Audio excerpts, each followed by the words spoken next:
सुंदरवन जंगल में बहुत सारे पशु पक्षी मिलजुल कर रहा करते थे। उसी जंगल में लाडो नाम की चिड़िया अपने 2 बच्चों के साथ रहती थी। लाडो बहुत मेहनती और दयालु चिड़िया थी।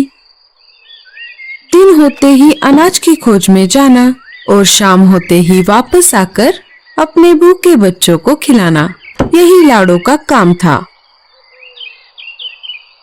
उसके पड़ोस में ही बुलबुल चिड़िया रहती थी। उसके भी 2 बच्चे थे।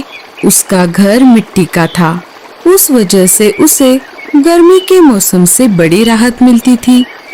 चलो बच्चों, अब नहाने का समय हो चुका है। चलो चलो नहाने।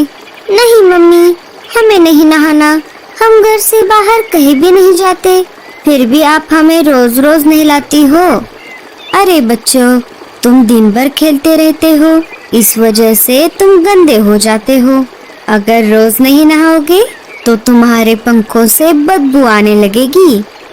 बुलबुल के बच्चों को नहाना पसंद नहीं था, फिर भी बुलबुल उनको जबरदस्ती से नहलाती थी। बुलबुल ने अपने बच्चों को नहलाया और उनको घर के ऊपर सूखने के लिए बाहर खड़ा कर दिया। चलो, अब मेरे काम का समय शुरू हो जाएगा। जंगल के पंछी एक एक करके मेरे स्विमिंग पूल में नहाने आएंगे। बुलबुल बहन, क्या मैं मेरे बच्चों को नहलाऊं? हाँ हाँ, क्यों नहीं, पर तुम्हें पता है ना, एक बच्चे को एक बेरी। हाँ हाँ, मुझे मालूम है। ये लो 2 बेरियां। रानू भी अपने बच्चों को नहलाने लगी। एक एक करके जंगल के सारे पंछियों ने अपने अपने बच्चों को नहलाया। लाडो भी अपने बच्चों को नहलाना चाहती थी। वो बुलबुल के पास चली आती है। बोलो लाडो, क्या काम है? बुलबुल बहन, मुझे भी मेरे बच्चों को नहलाना है। हाँ हाँ, क्यों नहीं, लाओ फिर 2 बेरियां। अभी तो मेरे पास बेरिया नहीं है। बहन, जब मैं पहाड़ी इलाकों में जाऊंगी तब बेरिया लेकर आऊंगी और तुम्हें दे दूंगी। नहीं नहीं, ऐसा नहीं चलेगा। बेरिया नहीं तो स्विमिंग पूल में एंट्री भी नहीं। ठीक है बच्चों, चलो।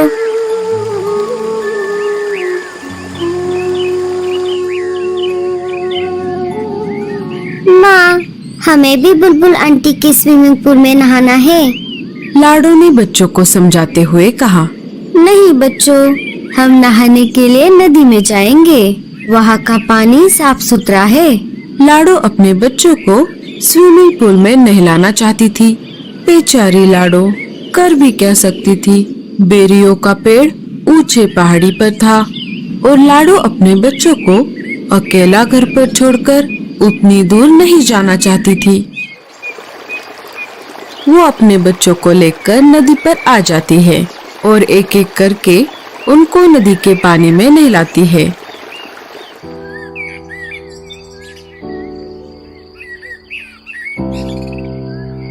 अरे लाडो, ऐसे उदास क्यों बैठी हो? क्या कुछ परेशानी है? अरे नहीं कालू भैया, ऐसी कोई बात नहीं है। सोनू मोनू को बुलबुल चिड़िया के स्विमिंग पूल में नहाने की बहुत इच्छा है, लेकिन वो नहाने के बदले बेरियों की मांग कर रही है और अभी तो मेरे पास बेरिया नहीं है। बेरिया लाने के लिए मुझे ऊंचे पहाड़ी पर जाना होगा, पर मैं मेरे बच्चों को घर पर अकेला छोड़कर उतनी दूर नहीं जा सकती। बस इतनी सी बात, मैं हूँ ना, मैं पहाड़ी इलाकों में जाकर बेरिया ले आऊंगा। बड़े आए जाने वाले। क्यों जी, आपके पास कोई दूसरा काम नहीं है क्या? ना बीवी है ना बच्चे। आप एक काम करो, सारे पंछियों के काम फोकट में करो। अरे गोरी, मैं तो ऐसे ही कह रहा था। मैं पहाड़ी इलाकों में जाता रहता हूँ ना, इसीलिए मैंने ऐसा कहा। तुम भी ना गोरी। बहुत दिनों से जग्गू सेब मांग रहा है, क्या आपने ला कर दिया? कोई जरूरत नहीं है किसी की मदद करने की। अब सीधा मेरे साथ घर चलो। कालू कौवा वहाँ से चला जाता है। मम्मी, मुझे भी स्विमिंग पूल में नहाना है। अरे जग्गू, तुझे नहाने की कोई जरूरत नहीं है, तू तो वैसे भी साफ सुथरा है। लाडो उदास बैठी थी कि तभी वहाँ पर भूरा कौवा आ जाता है। भूरे ने सारी बात सुन ली थी। लाडो, तुम परेशान क्यों होती हो? मैंने अभी अभी सब सुन लिया है। तुम एक काम क्यों नहीं करती? मैं तुम्हारी बच्चों की देखभाल करता हूँ। तुम पहाड़ी इलाकों में जाकर बेरिया लेकर आओ। लाडो को भूरे पर बिल्कुल भी भरोसा नहीं था, लेकिन उसे बच्चों को स्विमिंग पूल में नहलाना भी था। फिर भी लाडो ने भूरे से पूछा, लेकिन तुम मेरी मदद क्यों कर रहे हो? अरे, मैं भी बहुत दिनों से बेरिया खाने की सोच रहा हूँ। तुम आते समय मेरे लिए भी बेरिया लेकर आना। अच्छा, ठीक है, तो मैं चलती हूँ। तुम मेरे बच्चों का ध्यान रखना। लाडो बेरिया लाने के लिए पहाड़ी इलाकों की ओर चल पड़ती है। अरे वाह, ये तो बहुत अच्छा हुआ। मुझे पता चला है पहाड़ी इलाकों से हमारी जंगल की ओर तेज तूफान आ रहा है। मुझे नहीं लगता कि लाडो उस तेज तूफान में बच पाएगी। फिर मैं इन दो बच्चों को घर से बाहर फेंक दूंगा। लाडो के जाते ही भूरा बच्चों को घोंसले से बाहर निकाल देता है और घोंसले का दरवाजा लगा लेता है। बच्चे अपनी माँ की याद में रोने लगते हैं। इधर लाडो जैसे तैसे करके आगे बढ़ती रही। वैसे ही तेज हवा भी बढ़ने लगी। लगता है इस तेज तूफान में मैं उड़ नहीं पाऊंगी। लाडो चिड़िया हार मानने वालों में से नहीं थी। बड़ी कठिनाइयों का सामना करते हुए वो आगे बढ़ती रही। तभी उसके सामने से मीनू मौसी उड़ते हुए आ जाती है। अरे लाडो, ये क्या कर रही हो? चलो वापस। बारिश के साथ साथ बहुत बड़ा तूफान भी आने वाला है। अच्छा, ठीक है मौसी। वो दोनों वापस जंगल में आ जाती है। लाडो, बहुत तेज बारिश शुरू हो गई है। तुम एक काम करो, बारिश रुकने तक मेरे घर में रुक जाओ। बारिश थमते ही चली जाना।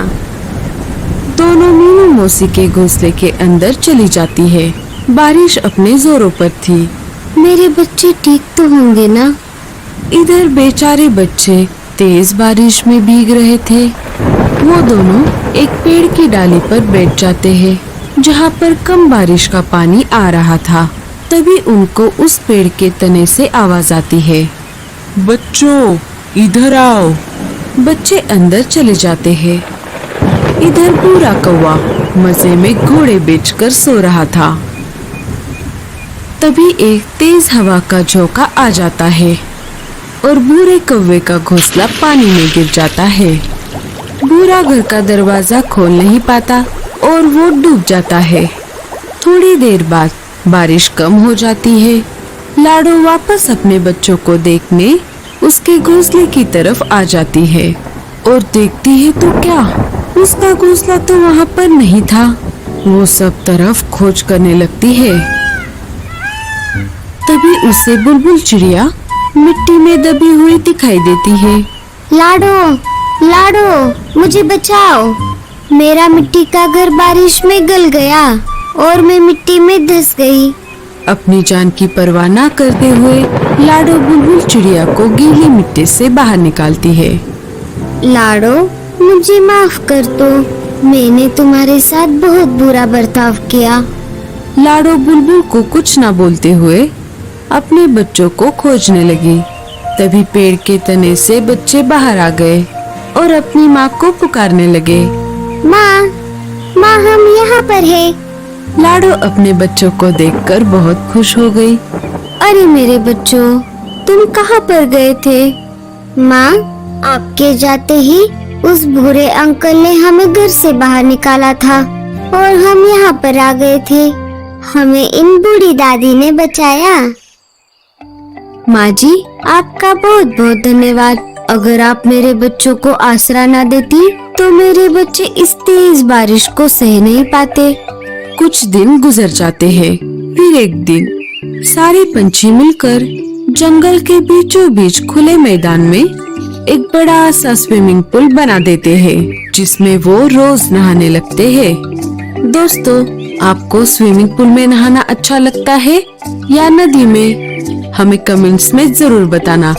और स्टोरी अच्छी लगे तो लाइक, शेयर और सब्सक्राइब जरूर